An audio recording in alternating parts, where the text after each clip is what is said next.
ప్రభు నామమున మీ అందరికి వందనాలు. ఈ దినము దేవుని యొక్క వాక్యము, వాగ్దానము. నా ప్రార్థన, నా దేవుడు నా ప్రార్థన ఆలకించును. మీకా గ్రంథము 7వ అధ్యాయం 7వ వచనం.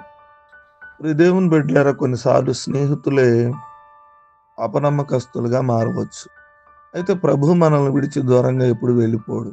కారణం, మనం ఆయన కృపా కనికరాలను పొందుకున్నాం కాబట్టి. ఆయన మన ప్రార్థన మనవులను ఎప్పుడు వినేవాడుగా ఉంటాడు. ప్రియమైన దేవుని బిడ్డ, స్నేహితుని యందు నమ్మిక ఉంచొద్దని దేవుని యొక్క వాక్యం సెలవిస్తుంది. నీ కౌగిట్లో పండుకున్నటువంటి వ్యక్తులను కాపు పెట్టుకోమంటుంది. కుమారుడు తండ్రిని నిర్లక్ష్యపరుచున్నాడు, కుమార్తె తల్లిని నిర్లక్ష్యపరుస్తుంది. కోడలు అత్త మీదకు లేచును, ఎవరింటి వారి మీద వారి విరోధులుగా చేస్తారన్నాడు.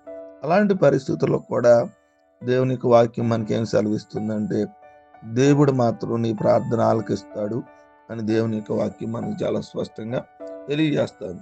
మన దేవుడు సజీవుడు, ప్రేమస్వరూపి గనుక మన మొర ఆయన వింటాడు.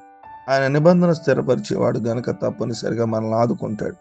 నా దేవుడు అని మనం ప్రభువుని సంబోధిస్తున్నాం కాబట్టి పూర్తి నమ్మకంతో నా దేవుడు నా ప్రార్థన విన్నాడు అని చెప్పగలం. ప్రియ దేవుని బిడ్డలారా, గాయపడిపోయి రక్తసిక్తం అయిపోయినటువంటి మన హృదయాలు దుఃఖంతో దేవుని ఎదుట కుమ్మరించి అప్పుడు దేవుని స్వరాన్ని మెల్లగా మనకి వినబడుతుంది. మన ప్రార్థన ఆలకించి ఎటువంటి ప్రార్థనైనా దేవుడు మన కష్టమైన క్లిష్టమైన పరిస్థితుల్లో మనం ప్రార్థన ఆలకించి జవాబునిచ్చి మనని ఆశీర్వదించును గాక. ఆమె కొద్ది మాట దేవుడు మనకి ఫలించును గాక. ఆమె ప్రార్థన కళ్ళు ఉంచుకుందాం, కళ్ళు మూసుకుందాం. ప్రేమ కలిగిన దేవానికి స్తోత్రాలు, నీ ఘనమైన నామానికి వందనాలయ్యా. రాత్రంతా కాచావు తండ్రి. నేను మరొక నూతన నెలని, మాసాన్ని మా జీవితంలో ఇచ్చావు ప్రభా, నీకు వందనాలు. నేను ఈ నెలంతా కూడా మమ్మల్ని కాచి కాపాడి, గతించిన నెలంతా మమ్మలను, మా కుటుంబాలను, మా బిడ్డలను, మా పనులను, ఉద్యోగాలు అన్నిటిలో, వ్యాపారాలను, అన్ని విషయాలు మీరు మాకు, మా కుటుంబానికి, సంఘానికి తోడుకున్నాను. వేవేల స్తుతులు, స్తోత్రాలు తెలియజేస్తాను. నేను ఈ నెలలో ఉన్న మా అవస్థతను జ్ఞాపకం చేసుకోండి.